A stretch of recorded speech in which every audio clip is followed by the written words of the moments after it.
안녕하세요. 오늘은 그 논문을 작성할 때에 주로 마지막에 오는 섹션 중에 하나인 conclusion 혹은 summary 혹은 outlook 혹은 perspective 이런 아이템들이 있는데 이런 아이템들의 차이점은 무엇인지에 대해서 한번 생각을 해보겠습니다.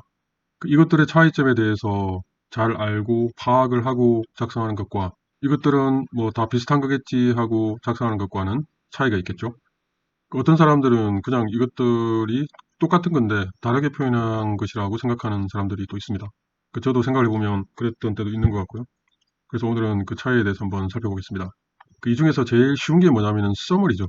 서머리는 말 그대로 전체 내용을 그냥 요약한 거죠. 즉, 리서치 앤 디스커션에서 제시된 내용에 비해서 새로운 내용은 하나도 없는 거죠. 거기에 있는 내용을 그냥 요약한 거다. 이에 비해서 컨클루전은 리서치 앤 디스커션의 내용을 바탕으로 최종적으로 논문에서 하고자 하는 바를 말하는 거죠. 어떻게 보면 디스커션을 바탕으로 최종적인 답, answer를 제공한다고 생각할 수가 있습니다. 그런 의미에서 서머리하고는 차원이 다르다고 할 수 있죠. 서머리는 말 그대로 요약만 했을 뿐이고 컨클루전은 요약을 했을 뿐만 아니라 최종적으로 말하고자 하는 그 논문의 answer라든지 스테이트먼트를 제시를 하는 거죠. 그래서 이 과정에서 약간의 서머리가 포함될 수 있겠죠. 하지만 서머리로만 끝나는 것이 아니라 그 서머리를 바탕으로 최종적으로 그 논문을 통해서 하고자 하는 말을 하는 거죠. 그게 컨클루전입니다. 그래서 이제 문제는 뭐냐면은 대학원생들이 보통 컨클루전이라고 써놓고 실제 내용을 읽어보면 그냥 서머리예요. 즉 전체 내용을 그냥 요약만 해놓은 내용이 다인 거죠. 그런데 그 섹션의 제목은 컨클루전이라고 적어놓는 경우가 많다는 거죠.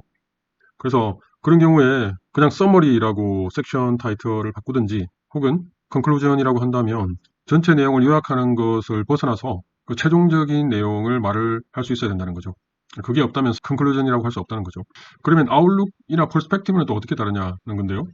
많은 경우에 우리가 논문을 읽다 보면 대부분의 경우가 컨클루전 혹은 서머리고, 그러니까 아웃룩이나 퍼스펙티브라고 적혀 있는 섹션 타이틀은 흔하지는 않죠. 근데 우리가 리뷰 논문이라든지 짧은 어카운트 논문을 보게 되면 아웃룩이나 퍼스펙티브라는 제목의 섹션을 보게 될 때가 있습니다. 그만큼 아웃룩이나 퍼스펙티브는 리뷰 논문에서 자주 등장한다고 볼 수가 있는데요. 그럼 아웃룩은 뭐고 퍼스펙티브는 뭔지에 대해서 한번 생각을 해보면, 먼저 퍼스펙티브는 논문의 결과나 결론을 보아서 좀 더 넓은 관점에서 전달하고자 하는 바를 적는 거죠.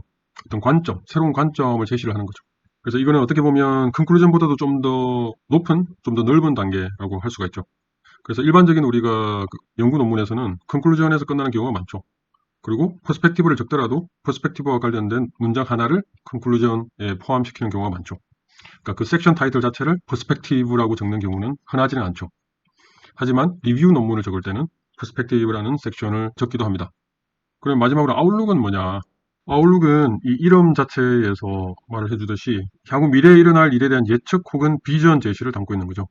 어떻게 보면 아웃룩이라는 게 퍼스펙티브와 이제 비슷한데, 퍼스펙티브는 좀 더 관점적인 거기 때문에 그 아웃룩을 포함한다고 할 수도 있죠. 그래서 퍼스펙티브는 아웃룩을 포함하는 더 넓은 개념이라고 생각할 수도 있습니다. 그래서 어떤 섹션 타이틀에는 뭐 Outlook and Perspective 혹은 Perspective and Outlook 그렇게 적을 수도 있죠.